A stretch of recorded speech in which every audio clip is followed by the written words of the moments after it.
Welcome to my channel. இன்றைக்கி மத்தியானம் lunch தான் பார்க்க போகிறோம். ஸோ பார்த்திங்கன்னா ஆல்ரெடி ரைஸ் வச்சுட்டேன். ஸோ இது வந்து செங்கல்பட்டு ரைஸுனால கண்டிப்பாக சீக்கிரமாக வேகணும். அதனால் முதல்லே அதை வச்சு முடிச்சாச்சு. இப்போ பார்த்திங்கன்னா சிம்பிளாக பருப்பு கறி வைக்கிறது தான்.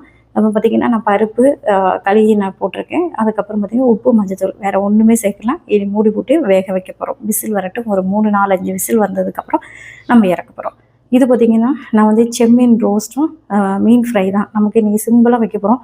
இதெல்லாம் பார்த்திங்கன்னா ஒரு 1 ஹவரில் வேலை முடிஞ்சிடும். ஸோ இப்போ எண்ணெயை வந்து வச்சுருக்கிறேன். ஸோ இது எண்ணெய் சூடானோன்னா நம்ம வந்து செம்மீனை வந்து இதில் ரோஸ்ட் பண்ணி எடுத்துட்டு அதுக்கப்புறம் செம்மீனுக்குன்னு ஸ்பெஷல் குறைச்சி ஐட்டம்ஸ்லாம் போட்டு நம்ம பண்ணும்போது சூப்பர் டேஸ்ட்டாக இருக்கும். அது என்னென்னு காட்டுறேன்.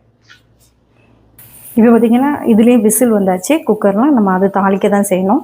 இது பார்த்திங்கன்னா ரோஸ்ட்டுக்கு வந்து நான் வெறும் மஞ்சத்தூள் நம்ம காஷ்மீர் சில்லி இருக்குல்ல அதுவும் உப்பு போட்டு தான் நான் வந்து பிசைஞ்சு என்ன பண்ணியிருக்கேன். ஆல்ரெடி கழுகும் போதே கொஞ்சம் லெமன் ஜூஸ் போட்டு கழுவுங்க, அப்போ நல்லாயிருக்கும். இது லைட்டாக தான் வேகணும். ஏன்னா நம்ம அதுக்கப்புறம் கிரேவியில் யூஸ் பண்ண போகிறோம். திக்காக ரோஸ்ட்டு தான், கிரேவியில் செம்மீன் ரோஸ்ட் நல்லா திக்காக ஒரு ரோஸ்ட் தான் பண்ண போகிறோம். ஸோ இது தான் வந்தாச்சு.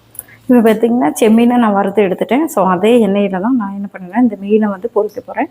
ஸோ கடாயில் வந்து எண்ணெய் ஊற்றிட்டு நம்ம வந்து இப்போ பார்த்திங்கன்னா செம்மீன் ரோஸ்ட்டுக்கு வேறு ஒன்றும் இல்லை. நம்ம தேங்காய் எண்ணெய் ஊற்றிட்டு கடுகு அது பொரிஞ்சதுக்கப்புறம் சோம்பு போட்டிருக்கேன். அதுக்கப்புறம் நம்ம கருவேப்பிலை, நம்மளோட வெங்காயம், சின்ன வெங்காயம், பெரிய வெங்காயம் நல்லா இது ரோஸ்ட் பண்ணிக்கோங்க. உப்பு போட்டு நான் ரோஸ்ட் பண்ணுவேன். அடுத்தெல்லாம் தக்காளியும் சேர்க்கணும். தக்காளி சேர்த்ததுக்கப்புறம் கொஞ்சம் மசாலாஸ், அதுக்கப்புறம் நம்ம வறுத்து வச்ச செம்மீனை போட்டிங்கன்னா செம்மீன் ரோஸ்ட்டு நல்லா அழகாக வந்துடும்.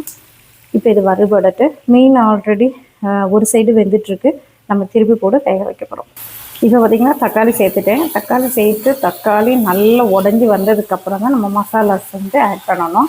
அப்போ தான் அந்த ஜூஸி பதம் நல்ல டேஸ்ட்டு கொடுக்கும்.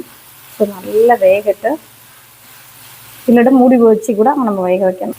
இப்போ பார்த்திங்கன்னா தக்காளி நல்லா வெந்ததுக்கப்புறம் நான் என்ன பண்ணியிருக்கேன்னா மஞ்சள் பொடி, சில்லி பவுடரு, மல்லிப்பூ தூள், மஞ்சள் பொடி, மல்லிப்பொடி, சில்லி பவுடர், 3 தான் சேர்த்துருக்கேன். பார்த்திங்கன்னா இந்த அளவுக்கு வரணும். வந்ததுக்கப்புறம் நம்ம வறுத்து வச்சு செம்மீனும் போட போகிறோம். போட்டு எல்லாத்தையும் மிக்ஸ் பண்ணால் நமக்கு நல்லா அழகான ஒரு ரோஸ்ட்டு ரெடி ஆகிட்டு.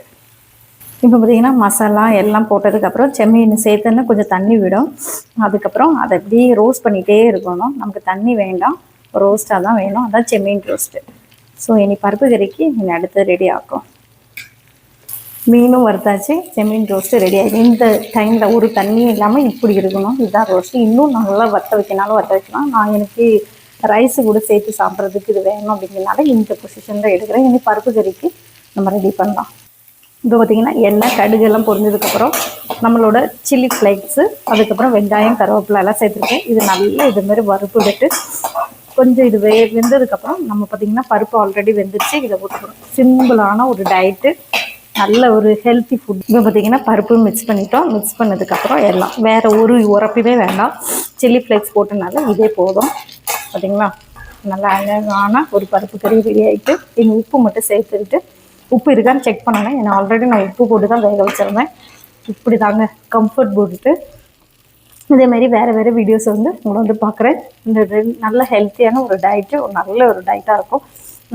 கரெக்டாக பார்த்திங்கன்னா 45 மினிட்ஸில் எனக்கு எல்லா வேலையும் முடிஞ்சிச்சு. இதே மாதிரி உங்களோட பேசலாம். வேறு ஒரு வீடியோஸோடு உங்களை வரேன். பாய் பாய்.